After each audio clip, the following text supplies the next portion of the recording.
Welcome to Help Stop the Genocide in American Ghettos podcast. I'm your host, Emmanuel Barbie.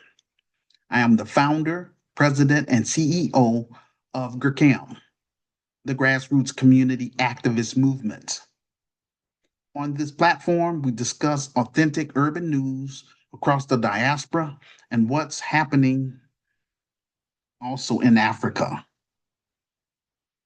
If you are joining us for the first time, please hit that like button, share, and subscribe to my YouTube page. We encourage our listeners worldwide to engage with us by leaving a public comment about the topics in the comment section below this audio podcast. Help make our audio podcast and our video podcast go viral by sharing my YouTube page with all of your Facebook friends and any other social media sites that you are on. This will help get the ball rolling.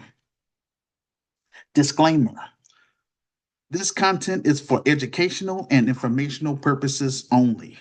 It is based on public available reports and verified media sources. We fully comply with YouTube's community guidelines. We do not promote violence, hate, or misinformation in any form. This podcast is available in three forms: audio, video, and also as a written text in order for us to reach our audience. Help Stop the Genocide in American Ghettos podcast is our Black media component. I would like to encourage my listeners to please subscribe to my Medium page where you can follow along with my presentation. I provide my Medium transcript in the comments section below this audio podcast. Again, I want to do more than just news and social commentary, but at this point in time, this is where I'm at. Like I say, all I have is my revised book, my virtual store, my online groups, and this platform. My film project is my last attempt to try to do something positive for my racial group, Black Americans, before I cut and run to Africa. I have two audiences. I have a domestic audience, which consists of like-minded Black Americans beyond Chicago and African immigrants. Also, I have an international audience. That is the global African family who reside in Canada, the Caribbean, South America, Europe, and across the African continents. You all actually are the ones that's going to really help get this thing popping. And I'm really trying my best to communicate with the global African family. All I'm asking of you is to please encourage your family and friends from your African nation. Encourage them to first send me a friend request on to my Facebook page. Tell them a little bit, actually just share with them, my YouTube page. That's the main thing. Encourage them to interact with me. Most of all, for them to purchase my ebook, which is $9.99. Let's just say $10 even. Read my ebook. And at this point in time, since, everything is, it's getting worse. And we see how things is getting, with the Trump administration as it pertains to the tariffs. The Trump administration doesn't really want to do business too much with African nations. So this is the best time for you all to step up because again, I can't do everything. Like I say, I've been reaching out to Black Americans for the past 33 years, and I am still on first base. This is very frustrating, but somebody has to do it. But Global African Family, if you're serious about me bringing my Christian business to your continent in order to create jobs for our people, in order to help you all improve your economy, and to organize so that way we can all be on one accord and on one, on one page, one accord, and one mind, and all that good stuff. We got to get this business popping here in America first for credibility. And we can do that because I wrote down everything, all the my vision and plan in the book that Black Americans refuse to embrace.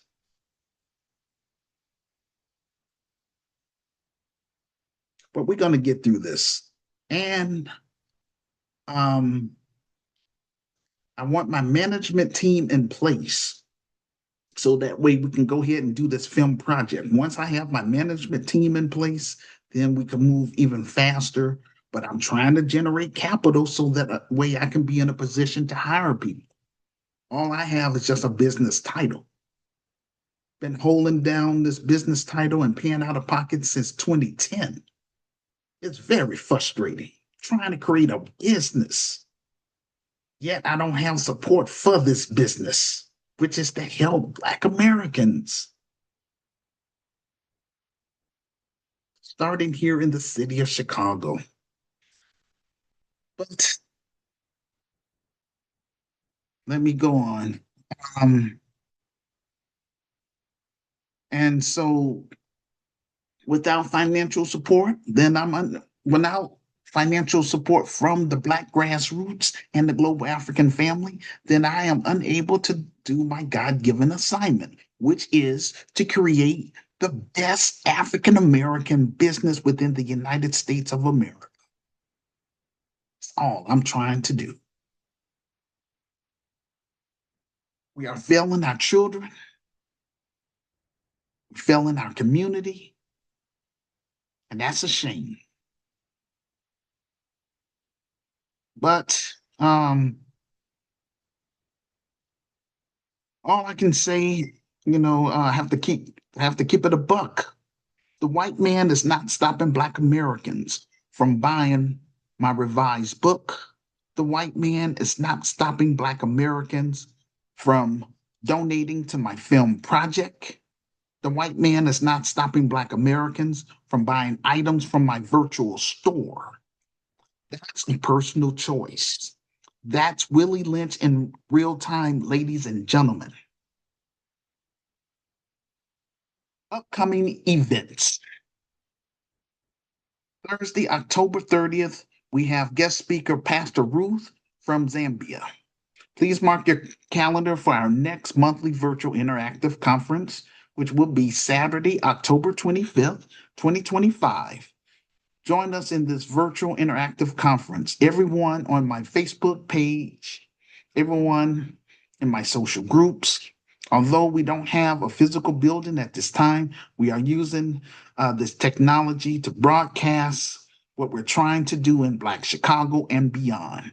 On this platform, we are genuine, sincere, transparent, and authentic. This event will help expand your network, enhance your profile visibility, and make more meaningful connection with the global community.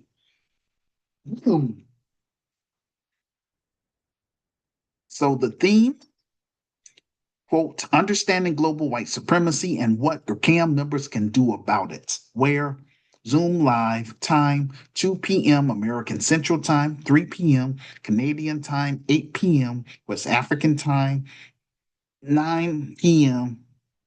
South African time, 10 p.m. East African time, and 8 p.m. UK time. And also I'm gonna have this I'm gonna have it like a tab in the comment section below this audio podcast.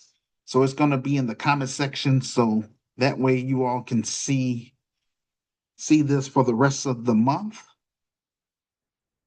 And again, we are looking for 5 or more people that's on my Facebook page, and 5 or more people that's in my social groups who will be able to be on the panel. If you're interested, please send me your a message to my Facebook inbox along with your email address, so that way I can send you specific instructions about being on the panel. Now, before I go into my presentation, what I'm going to do is I'm going to pull up a few slides, because I want, um, I want to encourage my listeners to really interact with me and know how to navigate this stuff, because now I'm on Zoom. I'm not on, I'm not using StreamYard anymore. I'm focusing more on this because I have it's a little more user friendly for me. And so, um, just bear with me.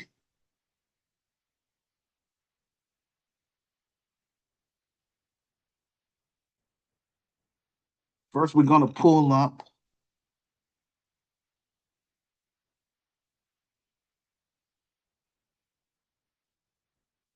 Okay, let me see how to do this again. All right, hold on. We're going to pull up my a Medium page. All right, so this is going to be on my YouTube page, and if you scroll down to the comment section, and you're going to see this thing. You're going to see a link, and it's going to say this right here, because this is the title of this presentation.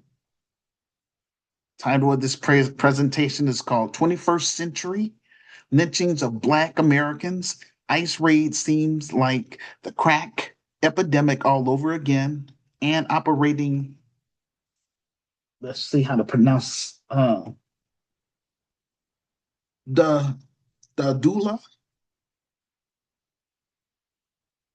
So operating the doula are not going after illegal white Europeans in Cape Town. Why are they exempt? So that's the title of this presentation. And again, this is the transcript. And again, you're gonna, like I say, once you click on the my Medium transcript, this is what you're gonna see, right? All of this stuff.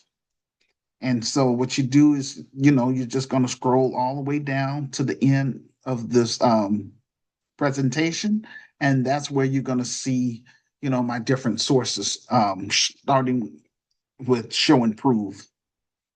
Righty. So that's one.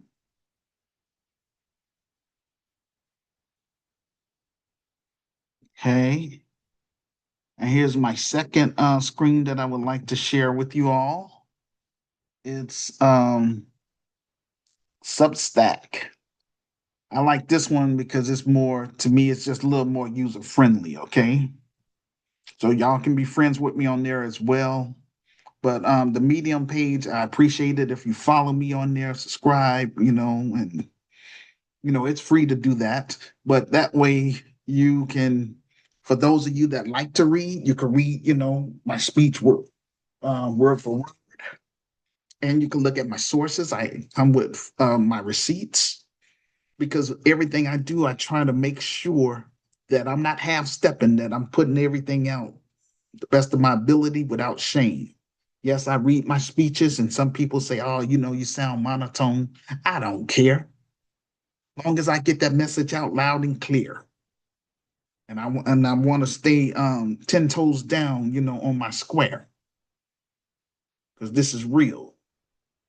Um, like I say, the main thing about what I'm trying to do is recruit brave and smart, like-minded Black Americans beyond Chicago, brave and smart African immigrants throughout the United States from 10 African nations. Again, they are as follows: South Africa, Kenya, Ethiopia, Tanzania, Uganda, Angola, Liberia, Ivory Coast, Ghana, and Nigeria, because that's in the sub-Saharan Africa. And that's what my creator, Jesus/Yahshua, placed in my heart to set up local chapters in those different African nations after we get it popping here in the city of Chicago. So that way we can do international trade with our brothers and sisters on the continent. That's all I'm trying to do. And I really want us to get this film project, popping, in terms of having my management team in place. Those of you that's, after you read my story, and if you agree with my vision and plan, you automatically will become a GERCAM member. And with that said, we're going to just do the best that we can to make a quality film. Our goal is to raise $250,000, and once I have that, then I'm going to hire those of you that's on my management team. The thing is, you're going to have to come to Chicago. We're not going to be hiding behind no computer. Again, I'm on here to recruit brave and smart people. And this is geared toward my domestic audience. My international audience, you're going to have to play a role, help me, you know, uh, make this film, a hit, a success, blockbuster. But before that, help get my revised book on that bestsellers list so that way the Black world can take our cause serious. Because right now I'm on a shoestring budget. I can't hire anyone, unfortunately, because I'm not making any money. Black Americans don't want to buy the book. It is what it is. They don't want to buy items from the virtual store. Understandable, no problem. That's why my film project is my last attempt. Ain't nothing more I can do. But one thing for sure, my business will be membership based. Those that rejected my vision and plan, including my family members, will not be part of my business. And that's real. I don't want to hear no congratulations. We're going to keep it moving. Those that want to stay in a burning house, let them burn. At this point, I don't have another 33 years to waste. So right here, where I have I'm gonna say the cursor. You want to click on this thing where it says posts, right? And um this is my actual presentation that I'm doing today. All right. But the reason why I'm using Substack is because this is more user friendly in terms of for me to speed things up. But it's the same thing that's on my Medium page. Right. So I'm gonna scroll down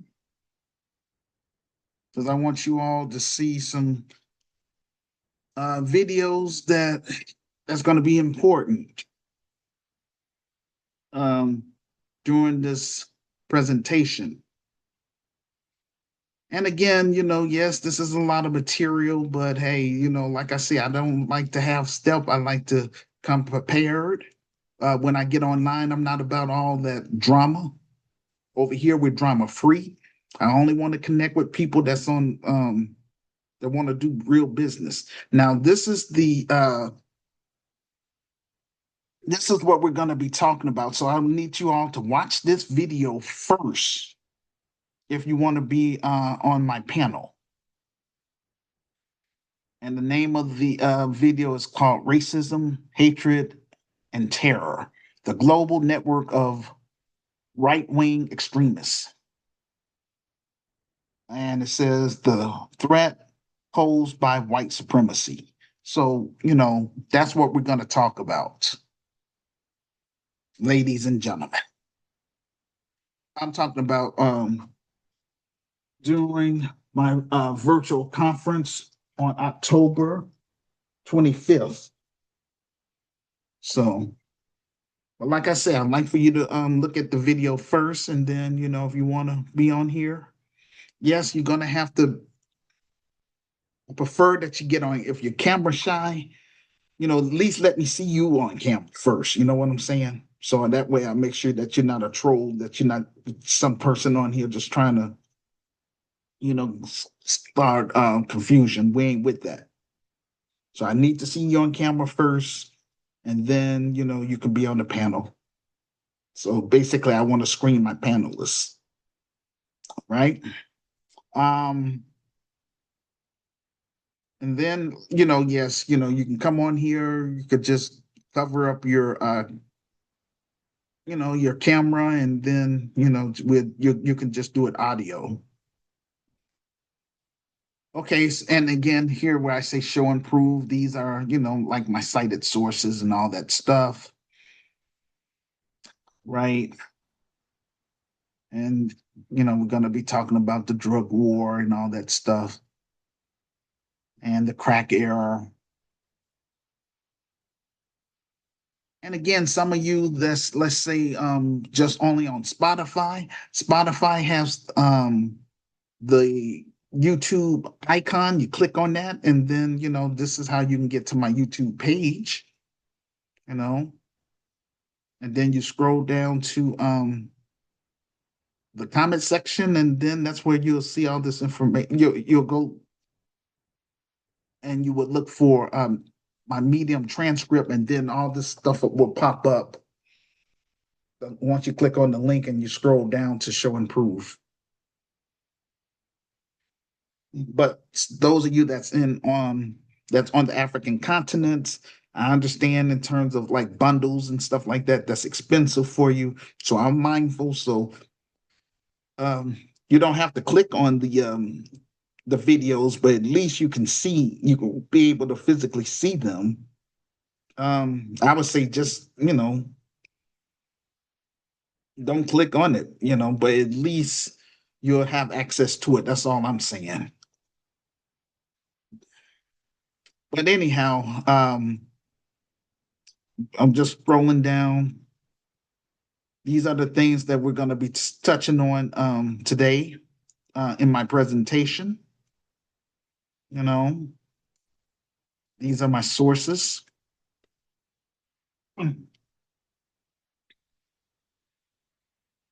So I have different perspectives. I'm not so, and also the reason why I have it like this, so some things are gonna be, like from news reports, like stuff like this, where it's not gonna be a video, it's gonna be articles. So I try to, like I say, be balanced over here. For those of you that like to read, hey, I got plenty of things that you can read. So again, this is all under show and prove. That's what this is all about over here. Right? Um, and this is stuff that's happening right now in real time.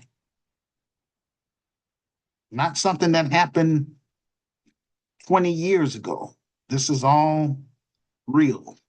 And like real time.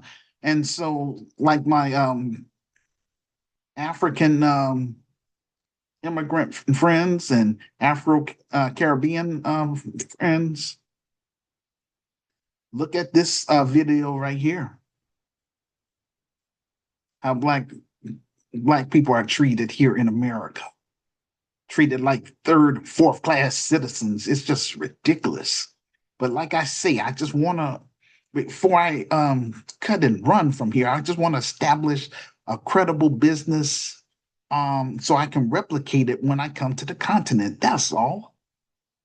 Raising the bar, make sure that we don't have any con artists. We're gonna be able to hold people accountable, and make sure we weed them out big time. So these are other videos that I have on here. And so, like, look at this video. This is a very interesting video. Europeans telling their people to go to Africa and get citizenship passports. Yeah, they play like they don't like us and all that stuff, how much they, treat us like second class citizens, but yet they want to bring their funny looking self to our continent. And some of them still haven't even left. Former colonizers, living good, in South Africa. They still got 80% of the land. I'm like, my goodness. And yet I'm over here trying to help my people, and I'm 33 years and I'm still, my vision and plan is overlooked. I'm like, my goodness. But hey, like I said, that's why I'm trying my best to reach out to African immigrants here. Work with me. There's no middleman. You go through me. All I'm asking you to do is read my story. You agree? Work with me in terms of helping me get this film project fully funded, so that way I can put some money in your pocket, because you're going to be part of my management team if you're serious. Those of you that want to do business with me, exchange emails. Talk to me. This is why I do this stuff. I'm not doing this for my health. Then this thing right here kind of, it says, Israel taking over Cape Town, just as they did to Palestine. Now they don't want to go to Europe. They want to run to Africa. Why is that? Because they know Africa. Oh Lord, I have to say it in a nice way. They know that a lot of the African leaders are compromised. That's really why a lot of them don't really want us Black Americans to come over to Africa, because they know that we will shake things up. And that's what I'm trying to get my people to do. The first for us we have to separate ourselves from the enemy within. The only reason it's taking me so doggone long is because I want to make sure I separate myself from people that have a slave mentality. All they want to do is sit up here and complain about the white man and the government and debate. I'm not on that. I want to get things done.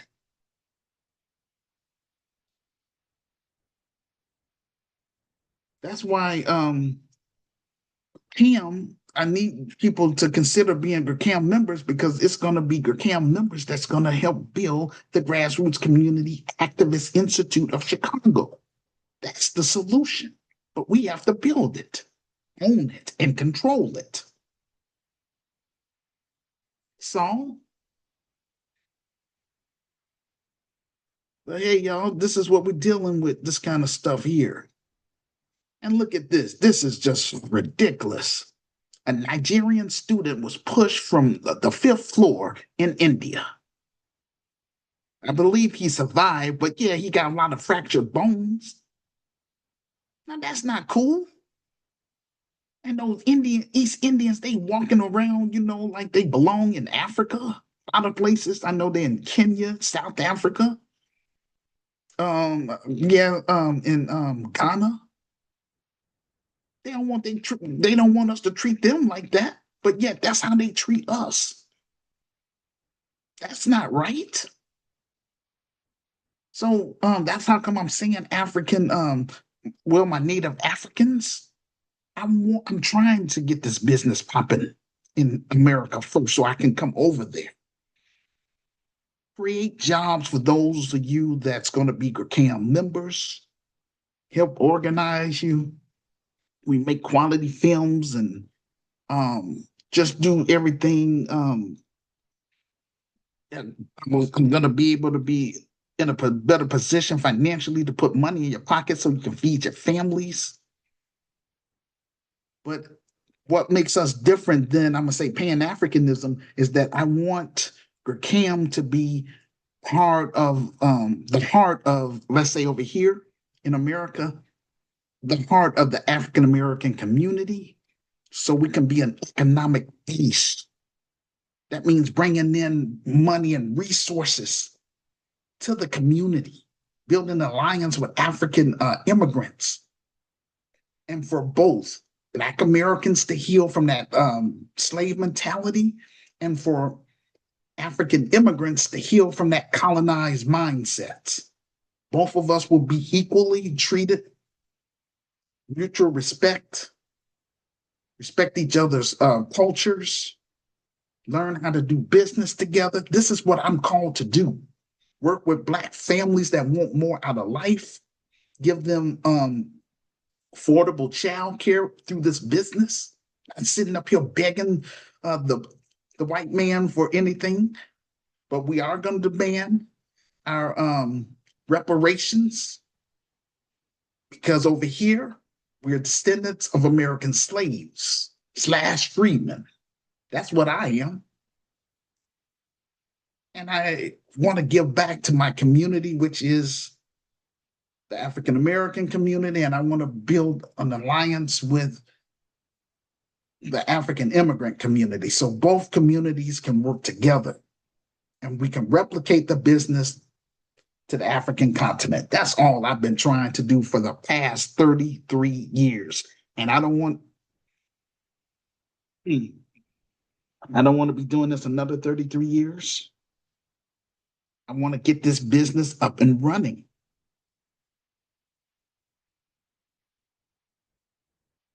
For the sake of our children, for the sake of African children. Because if we lose Africa, we lose everything. The white supremacists, they would just dominate our children for the next 100 years.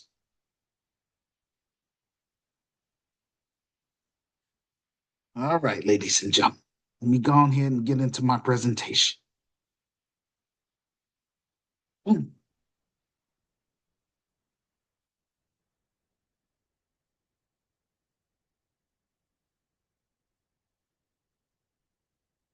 Hold on.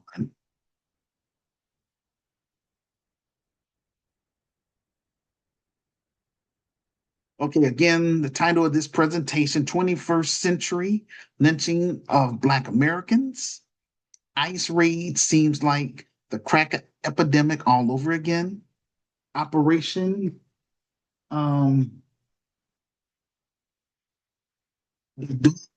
doula are not going after illegal white Europeans in Cape Town. Why are they exempt? Our first topic,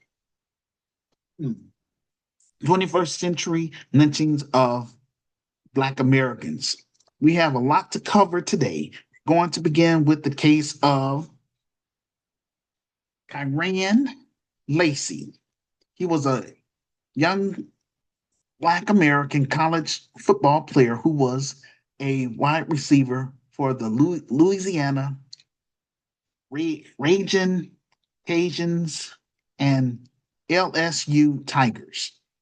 2024 traffic collision.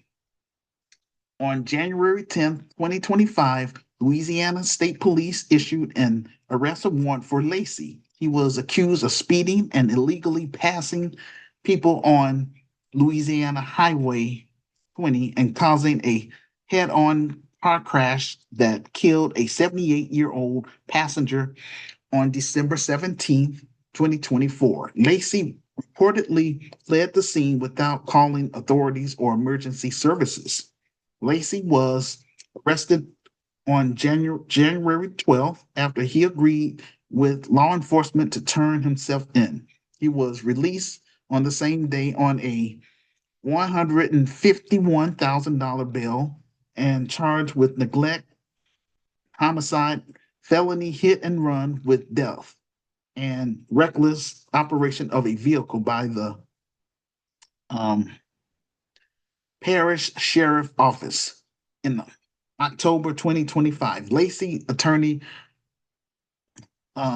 interviewed on local news featuring footage he claimed exonerated Lacey, which did in fact show that Lacey's vehicle was not involved in the crash and that his vehicle came safely to a stop.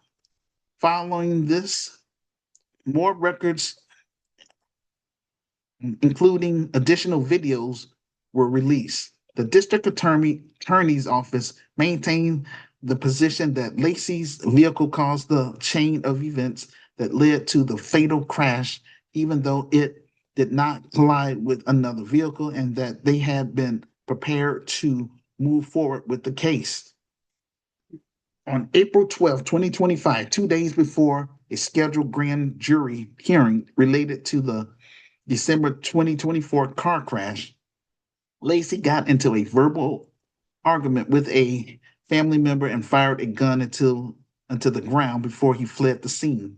A car crash pursued, a car chase pursued with the police last several miles and ended when Lacey vehicle crashed. Lacey was found dead in his car, appearing to have died by suicide by gunfire prior to the crash, as both the body camera and disc cam revealed no shots were fired after the pursuit ended.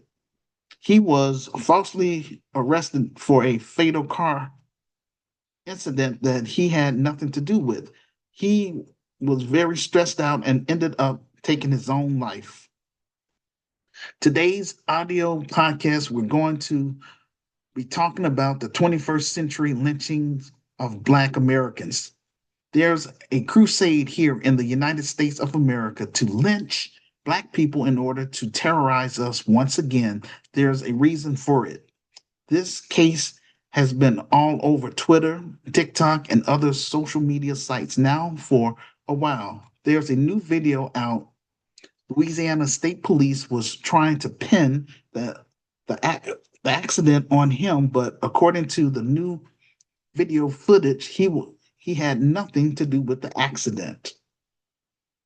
I found a video clip along with news articles from WBRZ entitled, quote, Louisiana Democrat urges state lawmakers to introduce the Lacey law following new footage of crash, unquote. To watch the video clip or read the article, please go to my Medium transcript located in the comment section below this audio podcast on my YouTube page. Click on the link, then scroll down to show and prove.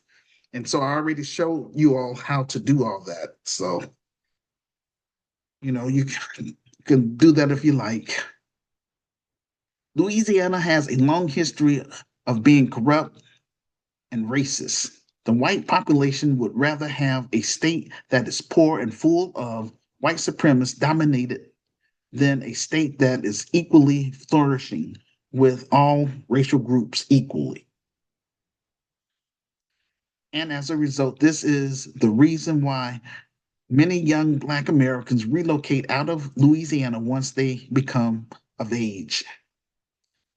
Like everything else in the system of white supremacy, poverty is engineered and controlled by the white supremacist financial elites.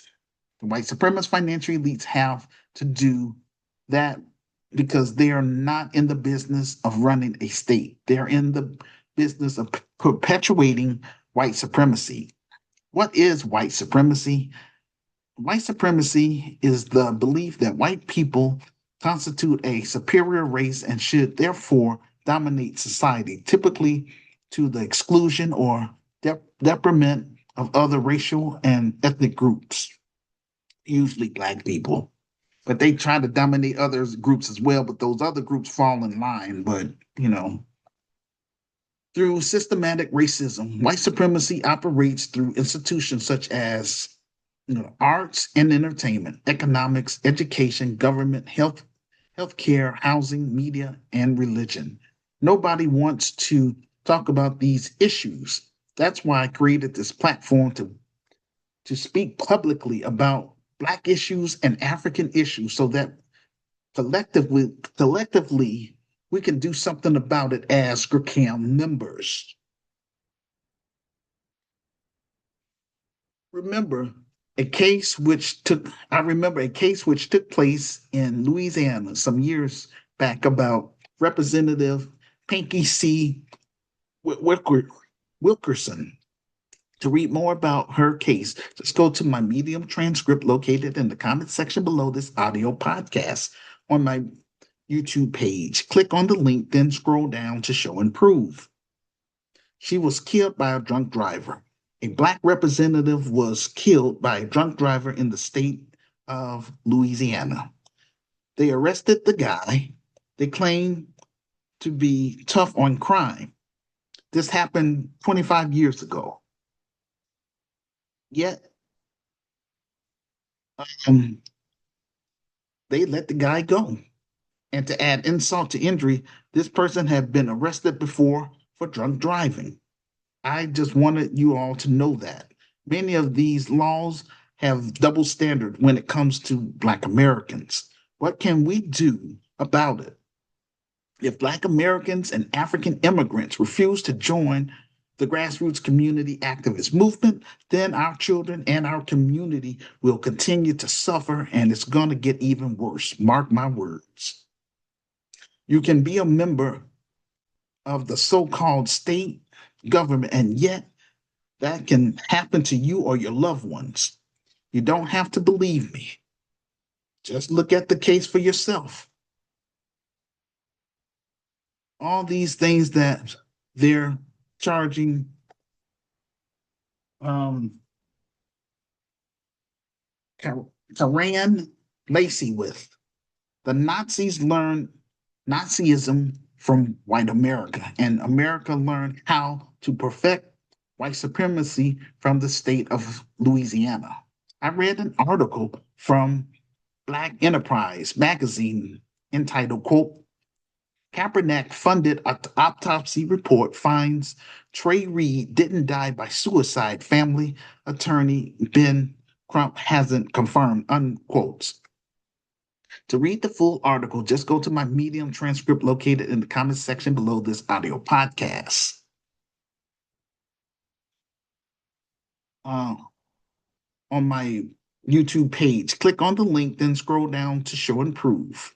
Although unconfirmed by Reed's family, a new cause of death claim spread online. According to a update to a report from the Chicago Crusader, activists who are working with the family of Trey Reed and a verified source who is not authorized to comment publicly has said the independent autopsy commissioned by Colin Kaepernick, Know Your Rights Camp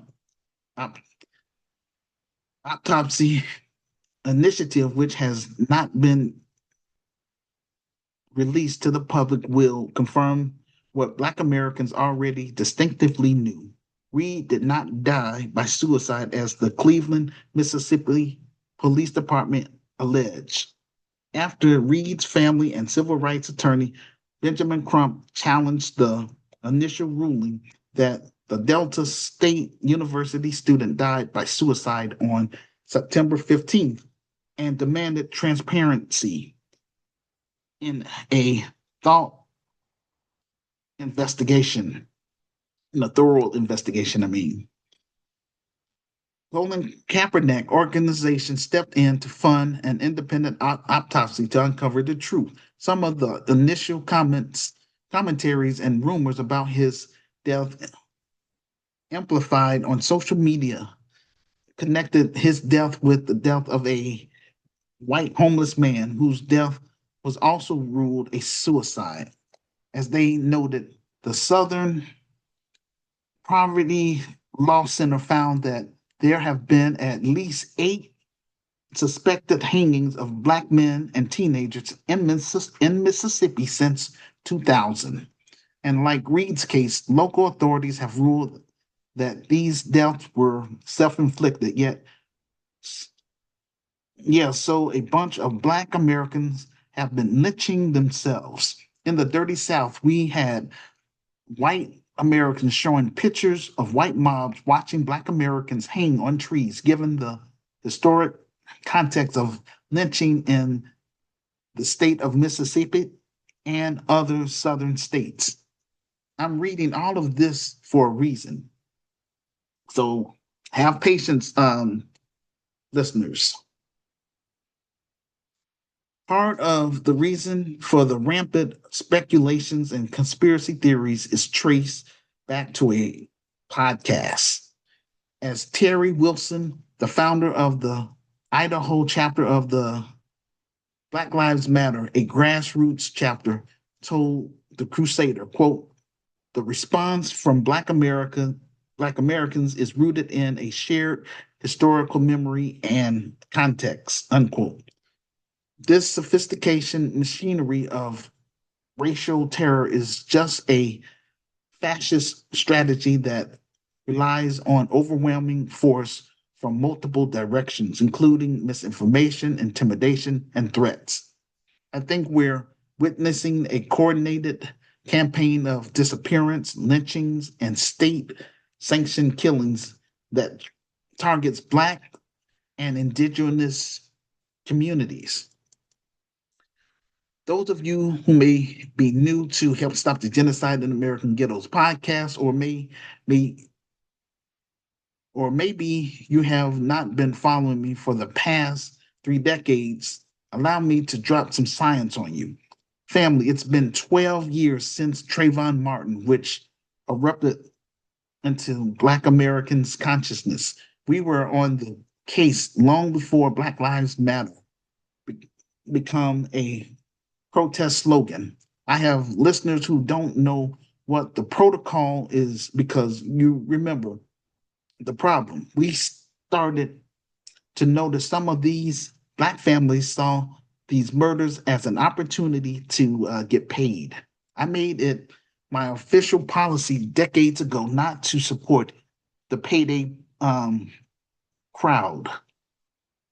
I am about I I am aware about the case of Iran Lacey, but you see, I have to wait because those of you who've been riding with me now for the last 3 decades are aware that we have situations where these Black families come out here and everybody started talking about racism and white supremacy up until the city or the state start awarding compensation.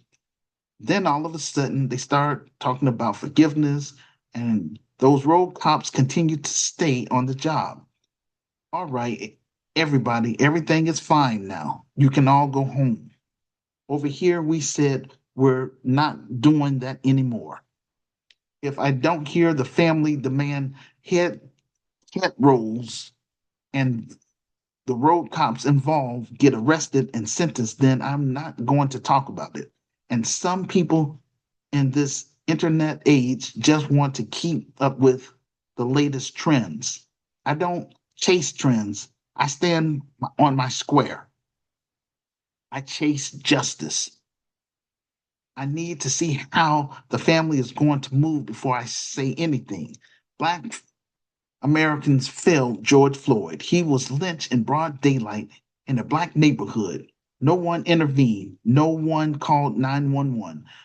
They only video record him while that road cop was on George Floyd's neck for 9 minutes. Since my revised book is barely selling and items from my virtual store is barely selling, I'm only making it on a shoestring budget, all because I am trying to build something positive for Black people and African people.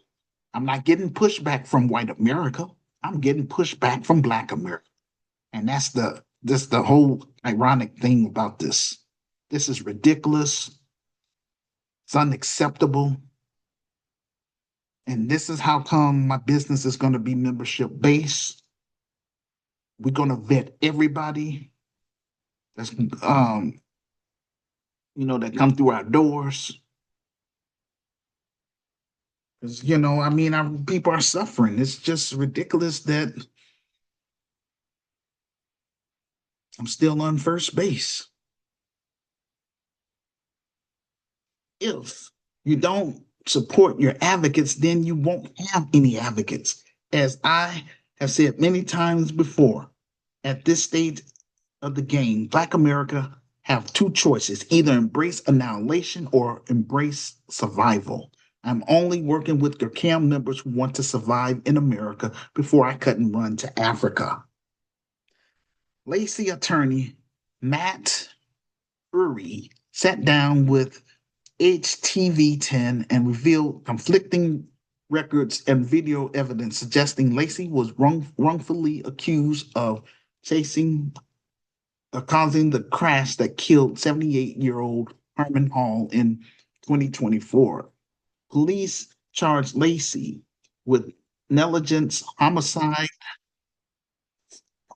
following the accident. At the time of impact, he was 72.6 yards behind the vehicle at the time of impact.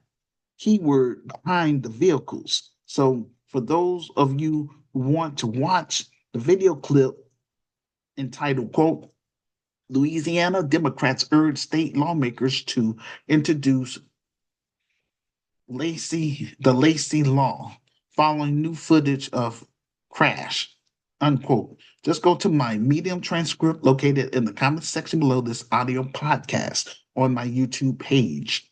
Click on the link, then scroll down to show and prove. Executive Director of the Louisiana Democrat Party, Darius Mansus, says the party condemns any effort made by law enforcement to misrepresent the truth. Lanes is calling for the attorney general to take action. He said, in part, quote, we demand that Attorney General Liz Morrow immediately launch a full-scale independent investigation into the wrongful accusation made against Mr. Lacey. The people of Louisiana deserve answers, and those responsible for spreading false information must be held accountable under the law. Lane goes on to suggest lawmakers introduce and pass the Lacey Law during the next legislative session. The law would prevent false reports and issue penalties to officers or agencies for fabricate evidence. Louisiana deserves answers, and those responsible for spreading false information must be held accountable under the law. Now, that's the kind of thing I would like to see. The Louisiana Democrat Party is urging legislators to introduce a law to protect people against false reporting from law enforcement after new footage emerged of a crash Louisiana State Police arrest State Lacey for. This comes after Lacey's attorney, Matt, I can't pronounce AIE, that's the person's last name, shared new footage of footage with H10 TV and new information that exonerated Lacey. Um, okay, so again, quote, this legislation must include strict penalties for officers or agencies found who who have deliberately fabricated or misrepresented evidence, as well as measures to protect citizens' rights and restore public confidence in our justice system, unquote. When we talk about an anti-Black hate crime bill, people like Karens and Kens, where you involve law enforcement, if you make a false police report, that should count as a Class A felony for both civilians and law enforcement. If people understand these are Class A felonies, you're going to see that kind of thing stop. Everyone has fought to prevent this kind of law from ever hitting the books because this is one of the tools they frequently used to target Black Americans. This does not require the president. This does not require an act of Congress. This does not require a committee. Notice that liberal states and Confederate states both operate the same when it comes to allowing false accusation. Please leave a public comment about the topic in the comment section below this audio podcast and share with your friends on all social media sites you are on. This will help get the ball rolling. Our second topic, ICE raid seemed like the crack epidemic all over again. The crack epidemic refers to the widespread and surge in crack cocaine use in U.S. cities throughout the 1980s and early 90s, leading to increased crime, violence, a surge in incarceration rates, and tough on crime policies. It was fueled by organized smugglers importing cocaine from Latin America and rising demand with the US, which was then converted into the cheaper, more potent crack form. CIA involvement in Contra cocaine trafficking. A number of writers have alleged that the United States Central Intelligence Agency, CIA, was involved in the Noriega Contras cocaine trafficking operation during the 1980s. Noriega Civil War and efforts to finance the Contra group that was trying to topple the revolutionary Santana Sanatina's government. These claims have led to investigation by the United States government, including hearings and reports by the United States government, the United States House of Representatives, Senate, Department of Justice, and the CIA's Office of the Inspector General, which ultimately conclude the allegations were unsupported. The subject remains controversial. And I talk about this in my revised book as well, under the drug chapter.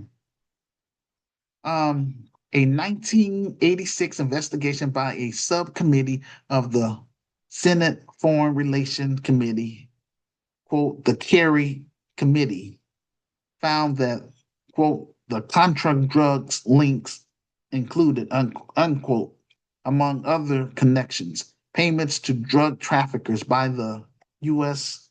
State Department of funds authorized by the Congress for humanitarian assistance to the Contras.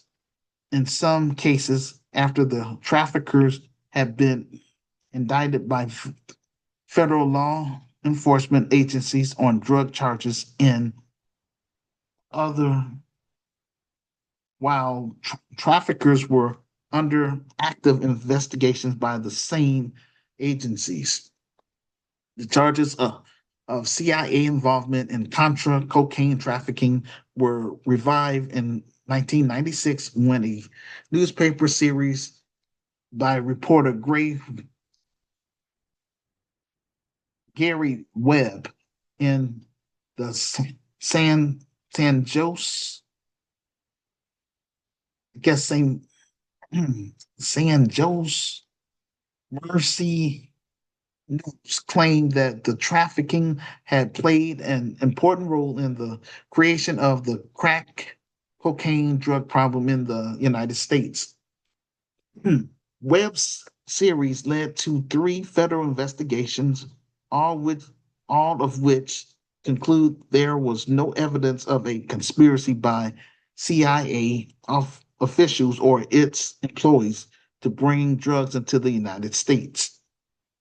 The Los Angeles Times, the New York Times, and the Washington Post launched their own investigations and rejected Webb's allegations. However, an internal report issued by the CIA would admit that the agency was at least aware of Contra involvement in drug trafficking and in some cases dis- dissolid the DEA and other agencies from investigating the Contra supply network involved.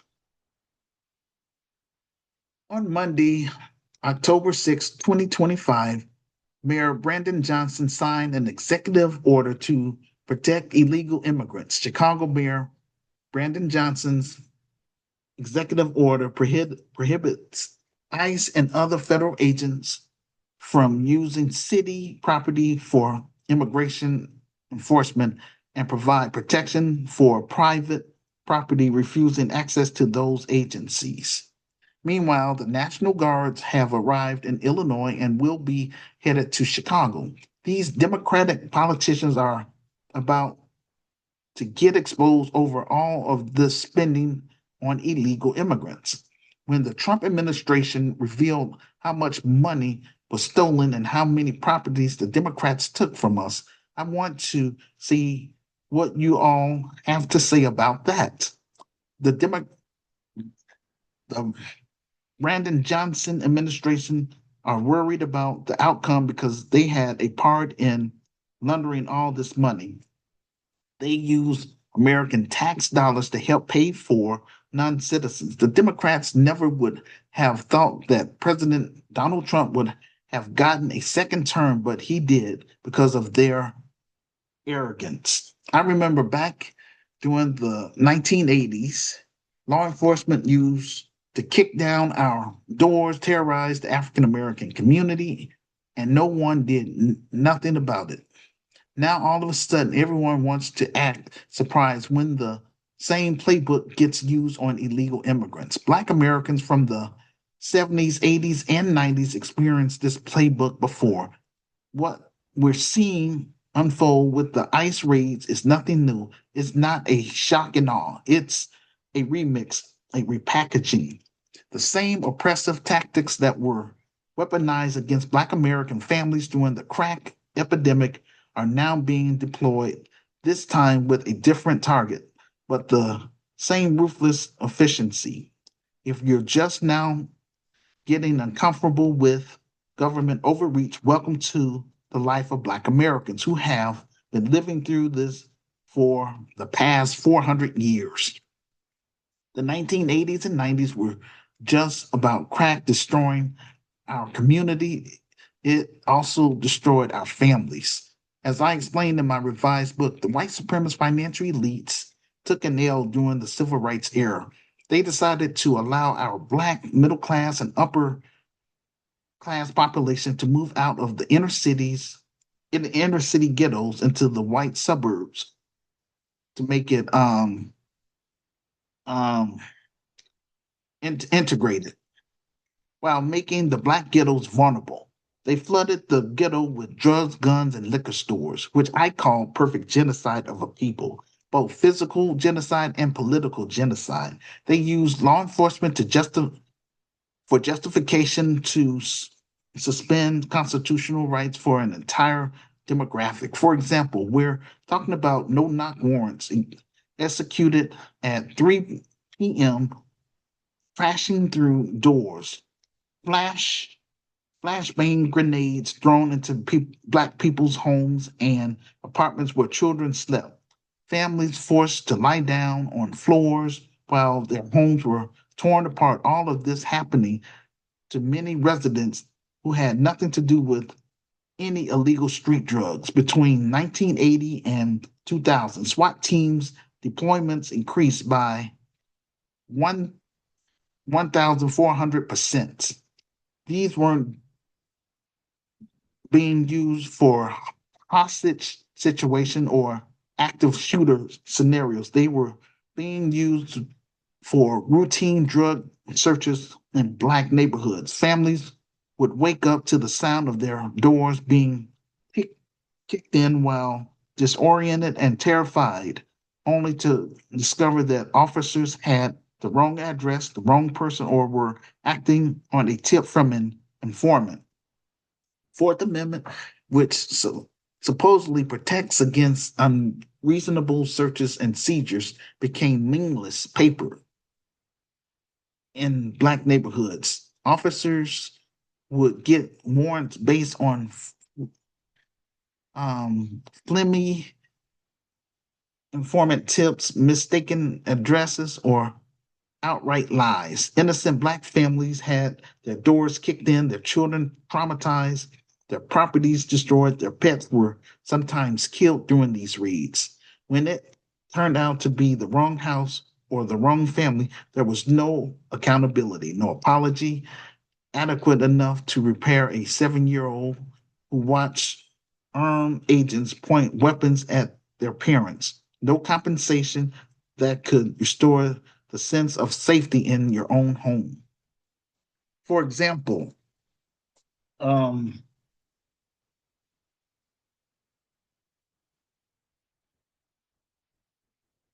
Alberta Stroll, a 57-year-old Black American woman in Harlem, died of a heart attack in 2003 after police threw a flashbang grenade into her apartment during a raid. Wrong apartment, wrong person. She had nothing to do with any illegal drugs.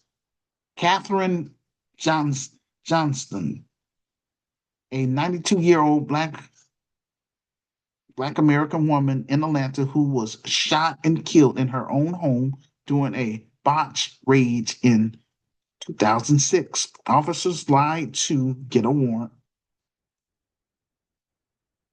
Um, and Anna, a okay, hold on. A on Stanley Jones, a 7-year-old Black American girl, was sleeping on her grandmother's couch in Detroit when officers raided the wrong unit in 2010 and ended up killing her. Breonna Taylor, an African American woman who was killed on March 13, 2020, after police officers from Louisville Metro Police Department forced entry into her home. Mistakenly, the police the police for intruders. Taylor's boyfriend, Kenneth Walker, fired a warning shot, striking Officer Jonathan Matley. Matley and two other LMPD officers, Grant Hinkerson and Miles Covert, opened fire. It was determined that Covert, Cov, Cov, sorry, Musgrove fired the fatal shot, and that none of Hinkerson's shot hit anyone. Taylor's family was awarded $12 million in compensation and was given a promise the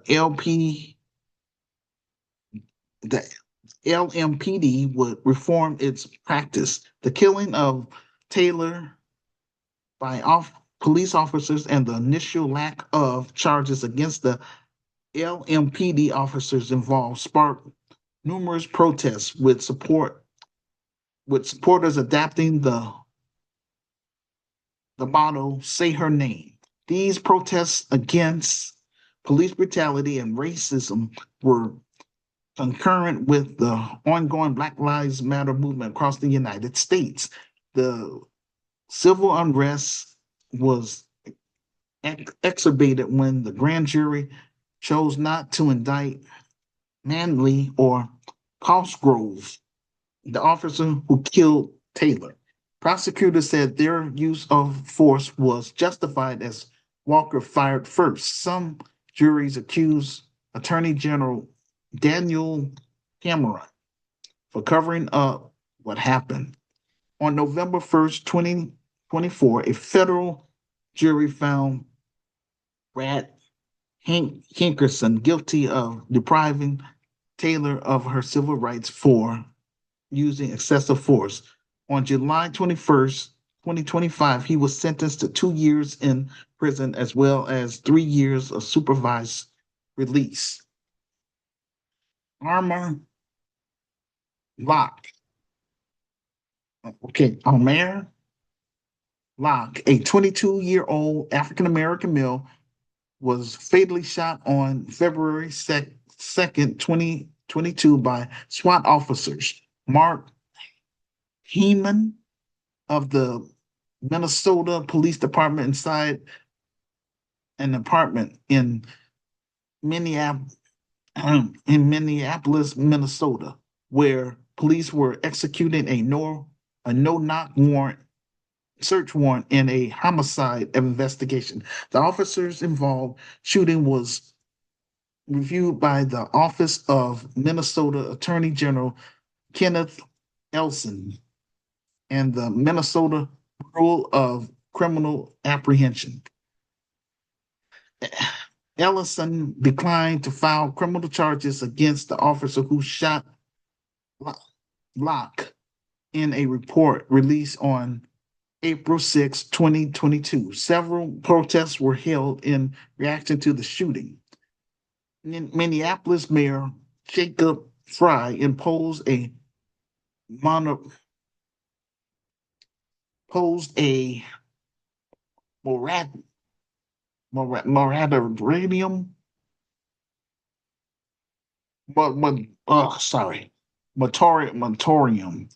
moratorium on most no-knock warrants on February 4th. Multiple reviews of the no-knock warrant policy were announced, including by the Minneapolis City Council Policy and Government Oversight Committee and the Minneapolis Office of Police Conduct Review, as well as racial justice activist DeRay McKeeson. On April 8th, Minneapolis banned no-knock warrants in a new policy. In mid-2023, Minnesota state lawmakers enacted restrictions on the use of no-knock warrants, but not a complete ban on their use. These are just a few names that made national news. There are thousands of Black families who experience the same terror, the same violation, the same trauma, and nobody knows their names. Nobody cares enough to ask. Our civil rights are treated as optional during the crack era. Due process became a luxury we couldn't afford. The presumption of innocence didn't apply in our neighborhoods. If you lived in a certain zip code, if your skin was the wrong shade, you were guilty by proximity, guilty by association, guilty by existing in spaces the state had decided were criminal by default. The war on drugs was a code word for war on Black Americans, and the raids were the frontline assaults. And you know what? The most bitter part of it all was the silence from the general public. Where was all this outrage when Black grandmothers were being thrown to the ground? Where were the public protests when Black children were being held at gunpoint because officers had the wrong apartment? Where was the national conversation about constitutional rights and human dignity when it was our families being violated? Where were the concerned citizens organizing rallies? Where were the politicians demanding accountability? Nobody cared. The response was always the same. Racists would say if they weren't doing anything wrong, then they didn't have anything to worry about. Never mind that they were not doing anything. Never mind that even if someone in the building complex had committed a crime, that doesn't justify terrorizing the entire building or neighborhood. The narrative was set. The Black ghettos were full of hardened criminals. Therefore, any action taken against them was justified, no matter how brutal, no matter how unconstitutional, no matter how much trauma inflicted on innocent people. Our constitutional rights were collateral damage in a war that was really about control, containment, and crushing a community that had just begun to find its political and economic voice after the civil rights era. The sentencing disparities made it even worse. The Anti Drug Abuse Act of 1986 created the 100 to 1 disparity between crack and powder cocaine.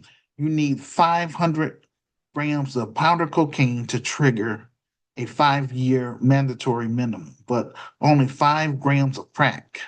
Since crack was predominantly in the Black community and powder cocaine was more common in white communities, this means Black Americans were getting sentenced to decades in prison for possessing amount that would get white Americans a slap on the wrist. That wasn't accidental. That was policy designed to criminalize the entire community and justify the militarized enforcement tactics that came with it. The impact on families was devastating and generational. Children who watched their parents hauled away, who saw their homes destroyed, who learned that the government could violate your space and your body with immunity. These children grew up with trauma that shaped how they view authority, how they move through the world, how they parent their own children. Communities learned that they couldn't trust the very institution that were supposed to protect them. The psychological damage was immense and lasting. Now, ICE raids are happening, and all of a sudden, everyone wants to talk about government overreach. Suddenly, people understand that aggressive um, enforcement tactics tear families apart. Suddenly, there's concern about children being traumatized, about communities living in fear, about the psychological tolls of not feeling safe in your own home. Suddenly, constitutional protection matters again. Suddenly, we're having national conversation about due process, about proportionality, about the humanity of people caught up in enforcement actions. I'm not saying we shouldn't care about ICE raids. We absolutely should. What I'm saying is that this selective outrage reveals something ugly about whose suffering counts and whose doesn't. It reveals that for decades, the roadmap for state sanctioned terror against communities was perfected on Black Americans first, and nobody who had the power to stop it cared enough to do so. It revealed that constitutional rights and human dignities are apparently negotiable depending on who's being violated. The tactics are identical. Raids conducted in the early morning hours to maximize fear and confusion. Armed agents in tactic gears treating an entire community as enemy terror. Children watching their parents being taken away. Families torn apart with little regard for the long term consequences. Communities living in constant fears, never knowing when the knock on the door might come. The psychological warfare of never feeling safe in your own neighborhood. The only difference is the uniform and the justification. During the crack era, it was the war on drugs. Now it's immigration enforcement, but the playbook, the disregard for constitutional limits, the willingness to traumatize innocent people in pursuit of enforcement goals, that's all the same. But here's what I want Black Americans to remember. We survived. We survived the crack era raids. We survived having our neighborhoods turned into occupied territories. We survived the trauma, the violation, the complete disregard for our humanity and our rights. We didn't just survive, we developed resilience, strategies, community networks, legal defense frameworks, and a bone deep understanding that the state respects for our rights is conditional at best. We built mutual aid systems. We created know your right workshops. We documented abuse even when nobody was listening. We maintained our dignity and our community bonds even when everything was designed to break us apart. So no, we should not be afraid of what they are throwing at us now. We always been through the fire. We know what it looks like when the government decides a group of people doesn't deserve constitutional protection. We know how to survive it, resist it, document it, and keep our communities intact despite it. We developed the muscle memory of resistance. We've learned how to protect each other when institutions won't protect us. We learn how to maintain hope and build future even in the face of state violence. This doesn't mean we become complacent or accept it as inevitable. It means we operate from a position of strength, not fear. We've seen this move before, and we know how the story goes. We also know that the communities that survive are the ones that stay connected, stay informed, know your rights even when those rights are being violated, and refuse to let fear make them abandon each other. We know that solidarity is survival.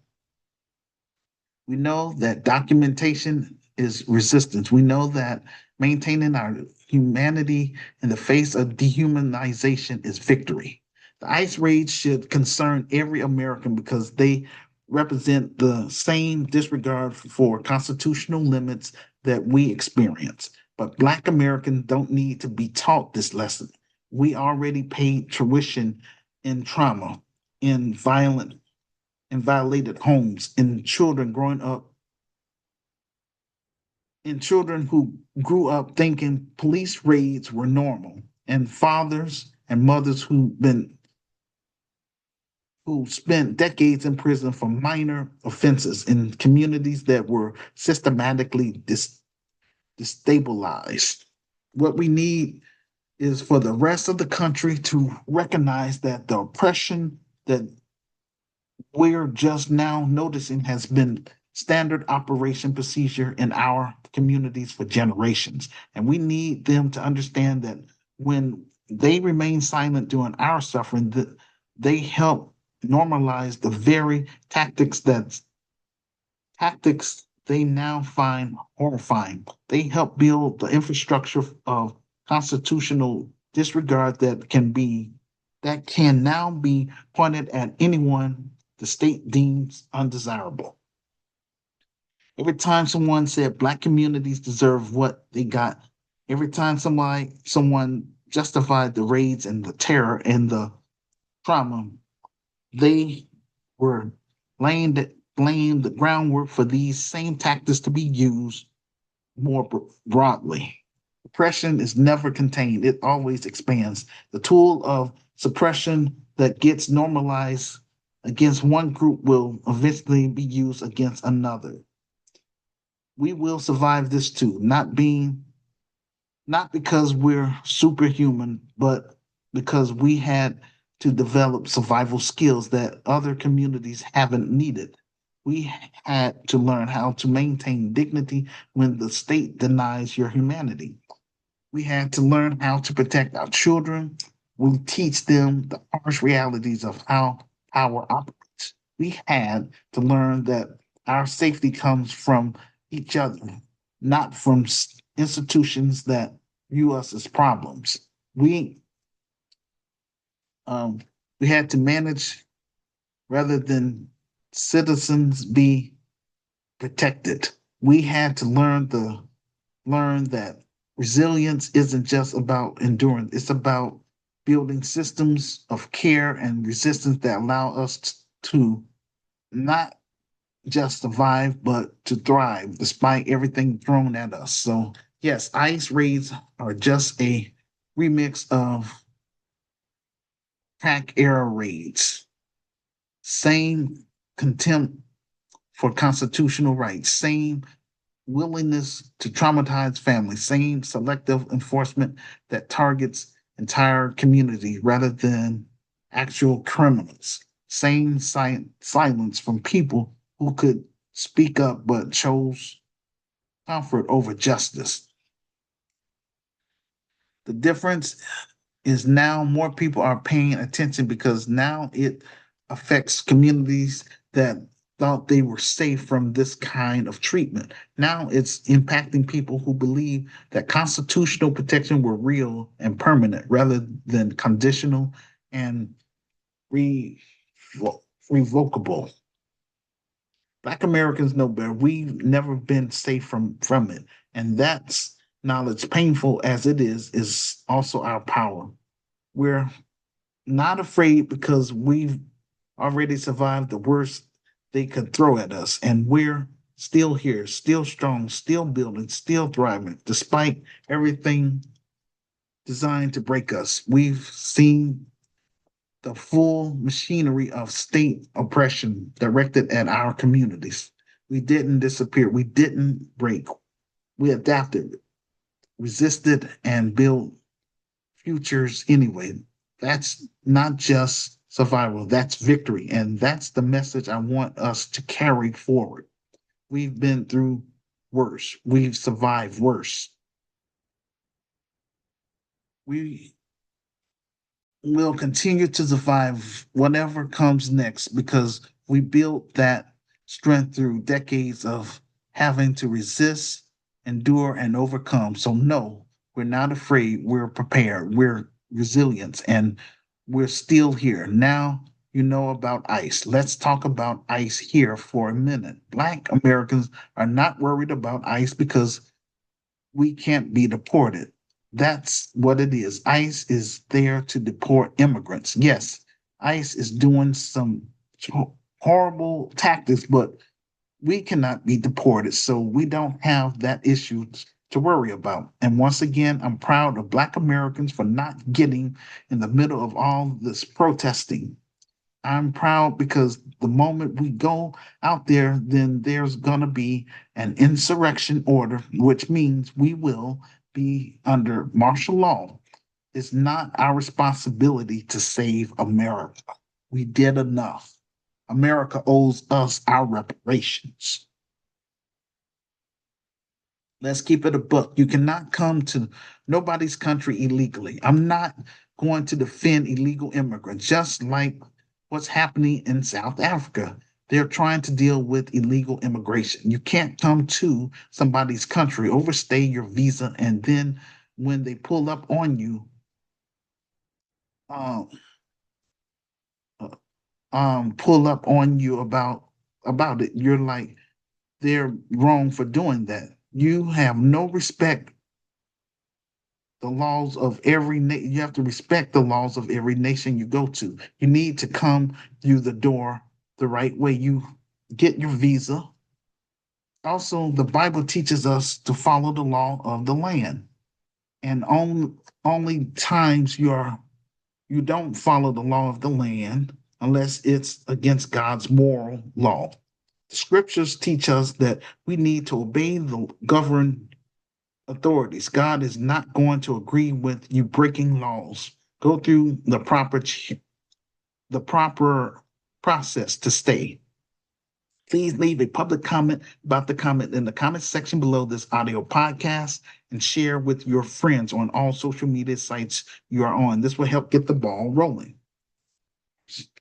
Our third topic, um, the, the doula operation. The doula are not going after illegal white Europeans in Cape Town. Why are they exempt? Operation Daldula is an organization which turned into a political party in South Africa. It is often described as a fascist organization, and the group is widely recognized as being xenophobic and has been linked with violent, threatening, and targeting both legal and illegal migrants. The group blamed South Africa's poor borders, um, lenient immigration policies, and blaming immigrants for many of South Africa's social problems. Operation the, the Dula was established in Soweto, a, sound, a township of Johannesburg, and has since expanded throughout South Africa. Um, the, the Dula means to force out or knock down in Zulu and refers to the movement's goal to expel migrants. Although they have been accused of targeting immigrants, Operation the Dula denies having any connection to xenophobic motives. Operation the Dula was founded by Lux. Lux rose to prominence for his role in defending a shopping mall from looters in July 2021. The group emerged from discourse that blamed migrants for the fallout and economic hardship of COVID-19. Operation the Dula led their first march on June 16, 2021 through Soweto, targeting people that they believe were foreign drug traffickers and business they thought employed immigrants. Operation Dula states that its campaign is aimed at addressing crime, a lack of jobs, and poor health services caused by an influx of illegal immigrants. They have campaigned for small businesses to only employ South Africans and for migrant shopkeepers to close down and leave South Africa. Operation the Dula has been accused Black South Africans are bum rushing small entrepreneurs who are selling items on the side of the road in Soweto, demanding legal documentation from Zimbabweans, Nigerians, etc. But in Cape Town, the grapevine of the the the grapevine vineyards of Stellenbosch,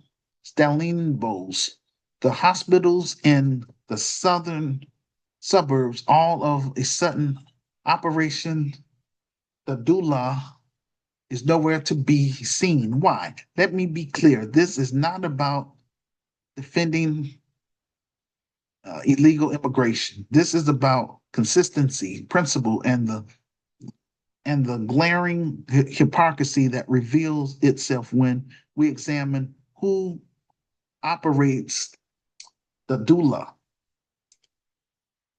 is targeting and importantly, who they conveniently ignore. Operation the Dula emerged in 2021 as a movement claiming to protect South African jobs, resources, and opportunities from illegal immigrants. The organization positioned itself as a grassroots response to what they describe as an immigration crisis overwhelming South African communities. They organize marches, conduct operations in townships, and demand authorities to enforce immigration. Their rhetoric centered on economic strain, crime, and the protection of South African citizens' rights to employment and housing. On the surface, this sounds good. I strongly believe every nation has the right to control its border. Even countries have has immigration laws that should be respected and enforced. But where where okay, but Here is where Operation the Dula narratives unfold under its own contradiction. Their enforcement is selective. For example, in Alexandria, Hillbrow, Hillbrow, Hillbrows, or any township where Black African immigrants reside and have established small business, you will find Operation Dula. Members demanding threatenings and creating an atmosphere of fear and intimidation upon other fellow Africans. They tend to focus their energy on Zimbabweans, Mozambicans, Nigerians, Mali- Malawalians, people who often operate small shops, hair salons, and small trading businesses. They are ordinary people just trying to survive on the margins. They are sending money back home to feed their families, devastated by economic and political unrest. But here is the question that exposes the entire operation. Where is that same energy for illegal white Europeans who are flocking to Cape Town? My question to Operation the Dula, where is that same energy when it comes to those thousands of illegal white Europeans living comfortably in Cape Town, the winelands, and coastal towns across the Western Cape? For example, in Cape Town alone, conservatives estimate suggests thousands of Europeans, primarily from the United Kingdom, the Netherlands, Germany, and France, are living and working on expired visas or tourist permits that have been overstayed by months or even years. These individuals are not hiding in townships. They are running restaurants in, in seaports, managing hotels, and teaching at private schools in Constantina, working as real estate managers on wine firms, operating digital marketing agencies, from co-working spaces in Woodstock. They are visible, established, economically active, and by the very definition that Operation the Dula uses elsewhere, they are illegal immigrants. Yet, Operation the Dula has never organized a march through Camps Bay.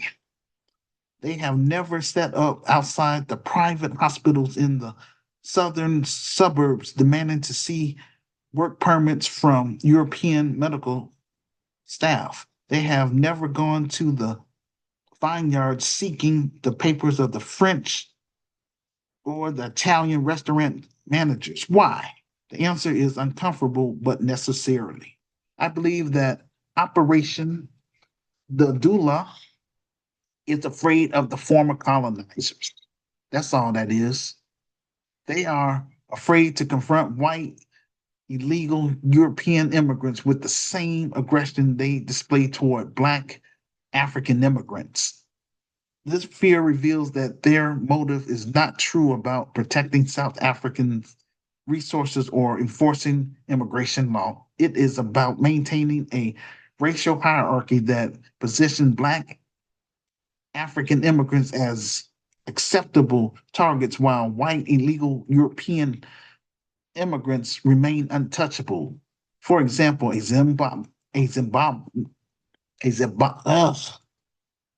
Zimbabwean running a spa shop is competing with other small traders, but operating on incredibly thin margins in communities that faces economic apartheid.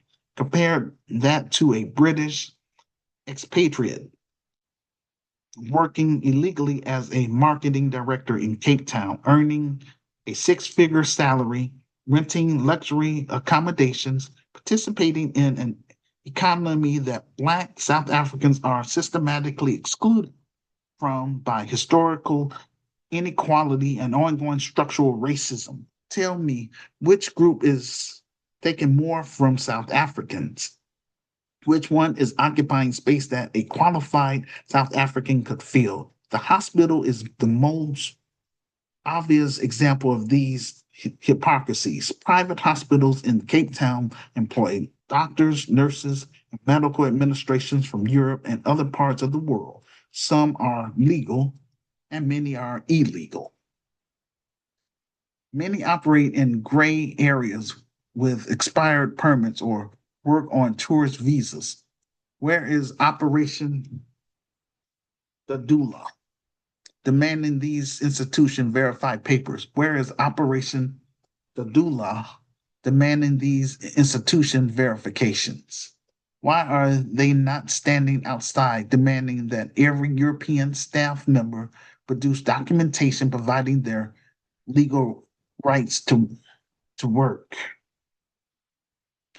The answer is simple. Power recognize power, and more importantly, power recognize whom it can intimidate without consequence. This brings us to the deeper, more disturbing questions about Operation Doula, true purpose and funding. Um, Movements do not sustain themselves on, on outrage alone. Organization require resources, transportation, communication, coordination, and legal support. Someone is funding Operation the Doula, and we need to understand who benefits from Black South African fighting other Black South Africans while illegal white European immigrants continue their comfortable existence on the continent. History, history teaches us that divide and conquer is the oldest colonial strategy. When you can turn oppressed people against each other, you eliminate the possibility of them uniting against the actual structure of their oppression. In South Africa, despite being the majority population, Black South Africans still do not control their economy proportionate to their numbers. The bankers are still controlled by the white supremacist financial elites, major corporations, the land, the accumulation wealth from centuries of dispossession. All of this remains largely in the hands of the white population, which only makes up 7% of the population, despite having a Black government. Yet, Operation Deluda redirects its anger downward at people even more vulnerable than themselves, rather than upward at the systems and individuals who maintain economic apartheid. This is not accidental. This is just strategic mystics, misdirection, and someone is funding them. Consider who profits when Operation Dula creates chaos, when townships are destabilized by xenophobic violence, when Black communities are divided, when attention is focused on a Somalian shop rather than the white owned corporation that refuses to invest in township economies. Who wins? The answer is the white supremacist financial elites because they always benefit from Black people being divided, poor, and fighting over crumbs. Let me be clear about my position on illegal immigration. Laws exist for a reason. Countries have the right to control who enters and works within their borders. Immigration systems, when fair and function, serve important purposes. I am not advocating for people. I'm not advocating for open borders or suggest that immigration should be unregulated. What I am saying here is there needs to be consistency. If you going to have smoke for illegal Black Africans, then you need to have that same smoke for illegal white Europeans. After all, they are the ones who created all this mess on the continent. What I am exposing is his is what I am exposing is hypocrisy. What I am questioning is the motivation behind a movement that carefully selects its targets along racial lines. If Operation the Dula really cared about enforcing immigration laws and protecting South African jobs, their operation would be indiscriminate. They would be as present in Clifton demanding papers at Camp Camp Bay Beach with the same energy to Alexandria. They would organize outside the wine farms where illegal European workers harvest grapes for vineyards that the average Black South Africans can't afford to buy. The fact that they do not do this reveals everything. This selective enforcement also raises questions about courage and principle. It is easy to intimidate a vulnerable immigrant running a small shop who lacks resources, legal support, or political protection. It is easy to target people who look like you and me but speak different languages, who shares your melanin but not your passport. It requires no courage to bully the powerless, but to confront illegal white European immigrants, many of whom have connection to wealth, lawyers, embassies, and the social networks that still dominate economic power in South Africa. That requires genuine commitment to principle over comfort. Operation the doula has shown they lack this commitment. The psychological warfare of this selective targeting is also worth examining. When you consistently communicate that certain immigrants are problems while ignoring others, you reinforce racial hierarchies. You teach Black South Africans that other Black people are their competition and their threat, while white people, even illegal ones, are somehow different, somehow acceptable, somehow not subject to the same scrutiny. This is that colonized mentality I speak about. We must address the economic realities that Operation the Doula refused to acknowledge. The majority of illegal European immigrants live in Cape Town and they are thriving. They occupy positions in industries that Black South Africans are trained for but cannot access due to nepotism, racism, and the perpetuation of networks that exclude Black talent. For example, a European expat- expatriate working illegal as a chef, a marketing manager, a farm manager, a school administrator is taking opportunities that educated, skilled Black South Africans desperately need. Yet Operation Doula is silent. The question is who's funding Operation the Doula? Because becomes more critical when we understand this pattern. Follow the money and you will find the motivation. History shows us that manufacturing chaos serves specific interests. During apartheid, the regime frequently encouraged conflict between different Black ethnic groups, funding movements that would fight each other rather than unite against white supremacy.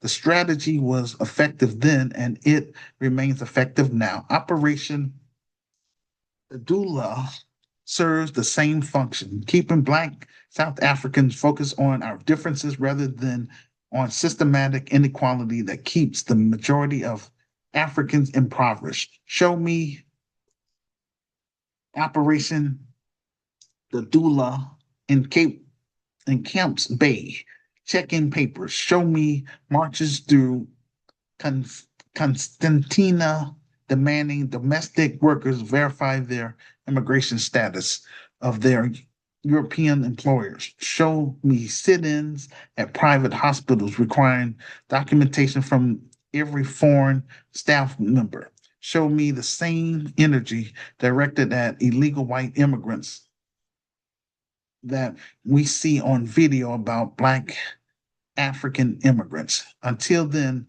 Operation the Dula is nothing more than a tool of distraction, division, and the perpetuation of the very colonial hierarchies they claim to resist. In a country where Black South Africans are the majority, where we have political power, where we could collectively reshape our economy and our society, we instead turn on each other. We target the most vulnerable while the most powerful illegal immigrants live comfortable, unquestioned, and unbothered. This is not liberation, South Africa. This is not justice. This is neocolonialism. Black faces in high places doing the dirty work of white supremacy. The solution for South Africa is Gurkham. Members for us to build Gurkhai of South Africa. We would target systematic inequality, demand economic transformation, but it requires courage, unity, and a willingness to confront white supremacy and fight it out of our continent. Until the white until the global African family work with me in encouraging your family and members and friends from your African nation who reside in America to work with me in getting my revised book on that bestsellers list and getting behind my film project so that the proceeds from the film would allow me to be in a better position financially to purchase property in Chicago, Illinois, buy office equipment, and hire qualified Black middle class professionals and qualified African immigrants to help me build the best African American business within the United States of America, which will be the Grassroots Community Activist Institute of Chicago. Please leave a public comment about the topic in the comments section below this audio podcast and share with your friends on all social media sites you are on. This will help get the ball rolling. Thank you for listening to our audio podcast. We greatly appreciate it. Please be sure to like and subscribe. Hit that like button and subscribe button. If you see a survey and they ask you, did you like this stream? Say yes. It's educational. Give us a good rating because those ratings help recommend more content. That's the new YouTube. So please give us a good rating. Put me on blast by telling all of your family and friends to listen to our content on our YouTube page. I'm going to send a challenge out to everybody that's listening to this audio podcast. I need all hands on board. I need for y'all to support our film projects so that we can move beyond cyberspace and get our story on the big screen and let the whole Black world know who we are and what we're trying to do for our people that's trapped in American ghettos, starting in Chicago. Hood Liberator made in Chicago, the war against Willie Lynch begins. You can be a part of this historic docudrama by contributing to our crowdfunding pages, which is our GoFundMe page, our PayPal Giving Fund page, and our Buy Me a Coffee page, which will help with funding, marketing, promotion, clearance, legal, and general expenses.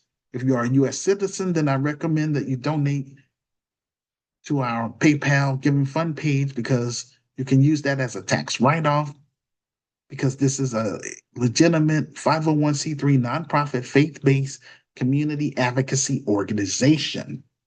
You can also purchase items from our virtual store or my revised book. The ebook is $9.99, or the softcover book is $15 plus shipping and handling. We appreciate your support. You can find all the links below this audio podcast in the comments section. Thank you for listening to our YouTube. You can also listen to the replay. Thank you for subscribing, liking, and sharing. I would like to thank all of my listeners from our podcast on Spotify. If you are new to Help Stop the Genocide in American Ghettos, welcome to our space, our safe space where we discuss Black issues and African issues. We do this every week. I want to say if you're a Black artist or African artist, such as an author, poet, musician, or if you're a Black entrepreneur or African entrepreneur, then make arrangements with me to come on this platform so that way you can promote your books, your music, your business, or if you have a small ministry, share a 30-minute sermon with our listeners from the global community. The main thing is just get on camera, Those mouths don't get fed. It is what it is.